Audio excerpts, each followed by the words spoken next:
Bienvenue sur notre nouvelle chaîne YouTube Québec Test. Cette chaîne a été créée pour tester les produits technologiques vendus sur le marché québécois. Aujourd'hui, on déballera et on testera la toute nouvelle tablette de Samsung, la Galaxy Tab A. Serait-ce un bon deal? Et quelles sont les principales différences par rapport à l'ancienne génération? Tout ça et encore plus après l'intro. Reste à l'affût.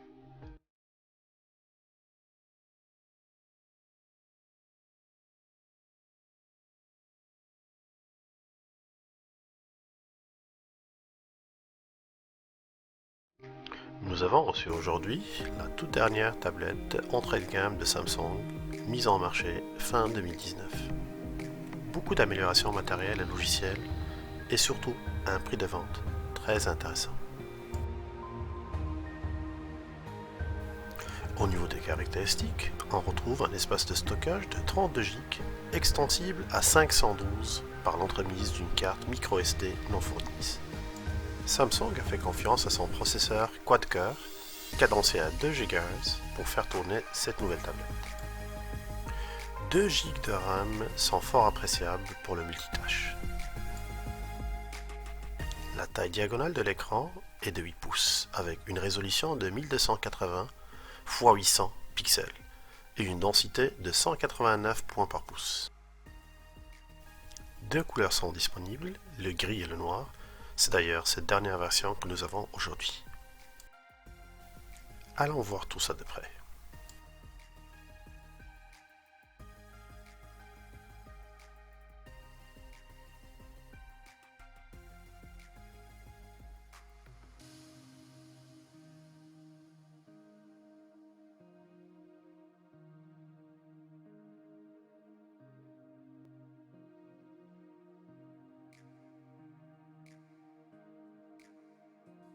Première constatation en tenant cette tablette entre les mains, c'est l'impression de solidité, principalement due au dos métallique de la tablette. Cependant, les deux bordures supérieures et inférieures sont en plastique. Le logo Samsung est en gris mat. La caméra arrière, cette fois-ci, est placée sur le coin supérieur gauche.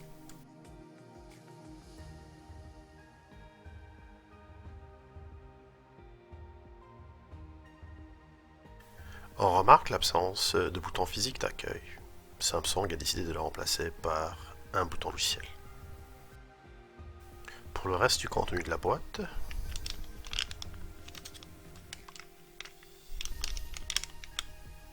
le câble de chargement est de type micro USB. On aurait bien aimé retrouver un câble de type USB-C pour éviter de traîner plusieurs câbles.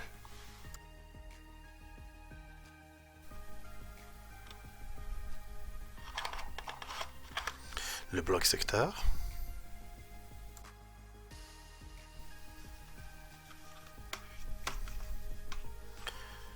Samsung fournit l'outil toujours appréciable pour le slot mémoire.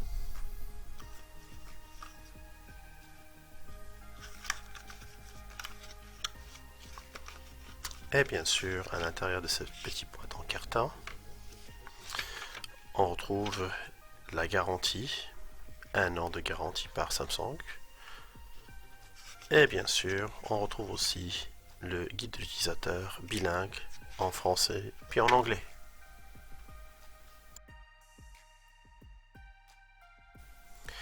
La caméra arrière de cette nouvelle tablette a une résolution de 8 mégapixels. Elle n'est pas munie de flash, mais elle permet de filmer en Full HD, soit une résolution de 1920 x 1080 pixels à 30 images par seconde. Elle dispose aussi d'une mise au point automatique pour l'objectif. On aura l'occasion de tester tout cela un peu plus loin dans cette vidéo. Sur les côtés, on retrouve les éléments habituels de contrôle de volume, la mise en marche, le slot pour la carte mémoire.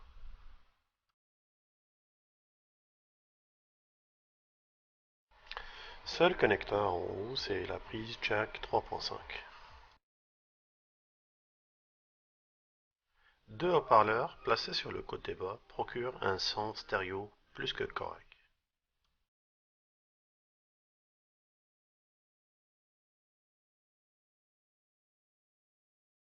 L'appareil photo en avant est de 2 mégapixels. On retrouve aussi un senseur de lumière qui permet d'adapter la luminosité de l'écran.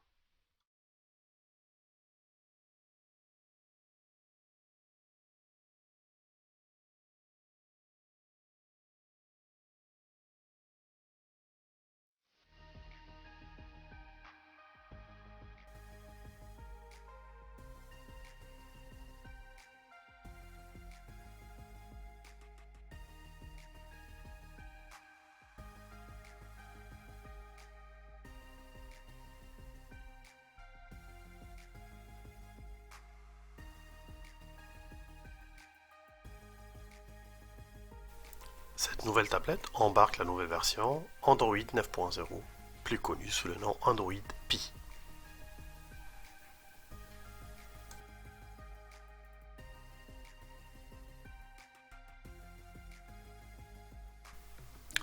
L'interface est simpliste et épurée aussi. On peut bien sûr le personnaliser à volonté. On apprécie aussi la présence de l'espace pour enfants. On apprécie beaucoup la présence minimale d'applications préinstallées. Cependant, on retrouve quand même les incontournables applications de Google et de Samsung, ainsi que ceux de Microsoft.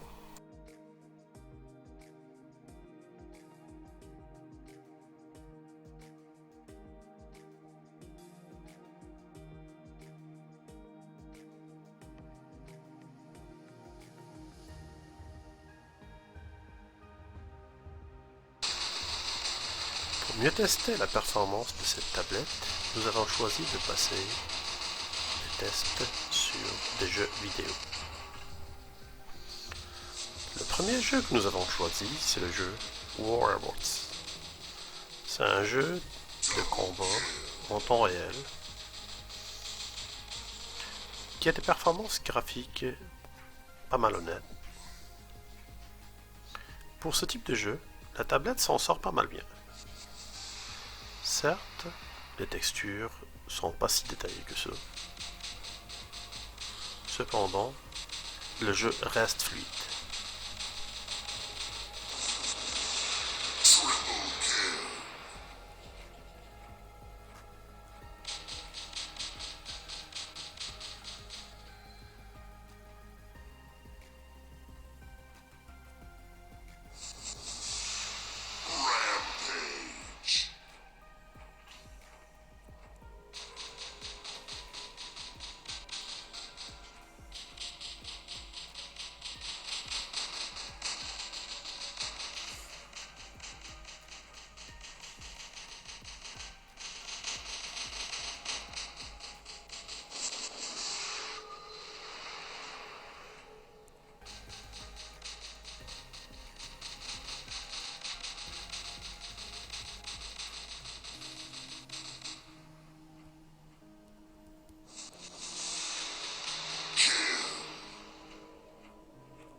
Le deuxième jeu que nous avons testé sur cette tablette est Asphalt 9. On peut résumer ça par déception totale. Ni les graphismes, ni la jouabilité est au rendez-vous. Comme vous remarquez, les actions sont saccadées. Les effets, que ce soit effet de lumière ou rapidité, sont tellement décevants. On sait bien que c'est pas ce jeu-là, mais c'est à cause plutôt de la performance de la tablette. Et c'est là où on voit ses limites.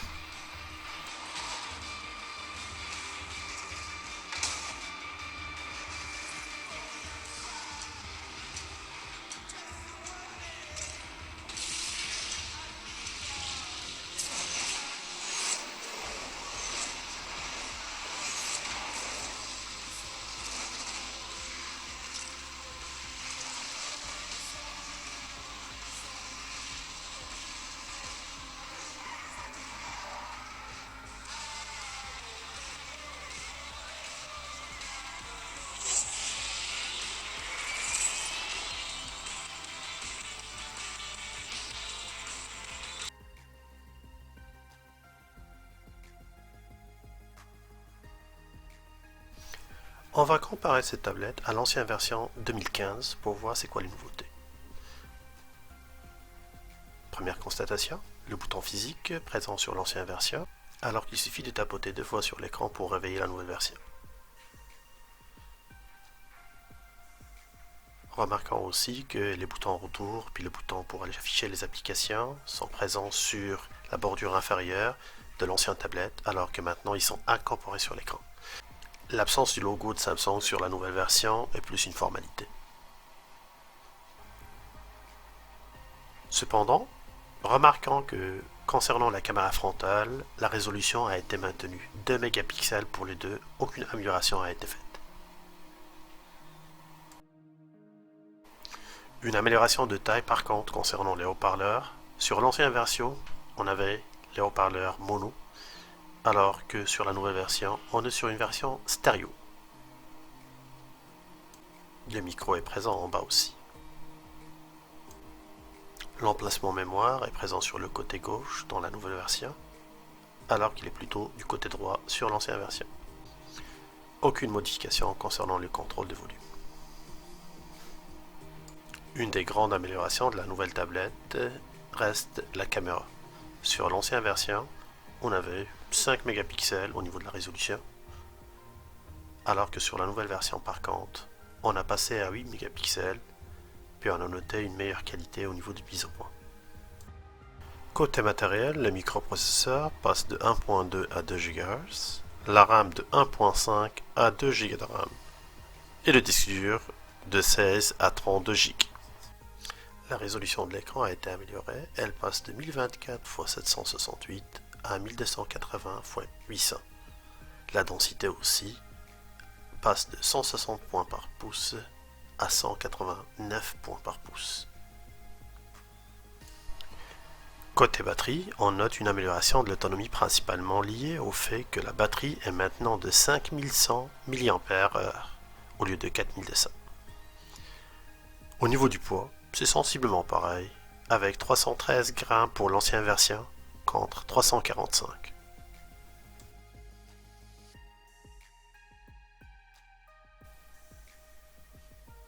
La prise en main de la nouvelle tablette est pas mal solide, puis je la préfère pour vous dire, vu qu'elle est moins large que l'ancienne version.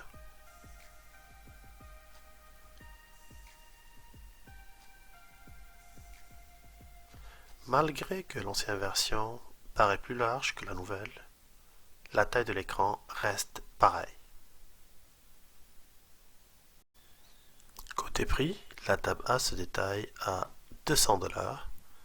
Et actuellement, on la trouve à un prix promotionnel de 150 $ jusqu'au 2 janvier 2020. C'est tout pour ce test. Merci de l'avoir suivi. Laissez-moi vos commentaires et vos recommandations pour les prochains tests. Aidez-nous avec un like et n'oubliez pas de vous abonner à notre chaîne et d'activer la notification. À très bientôt avec un nouveau test sur Québec Test.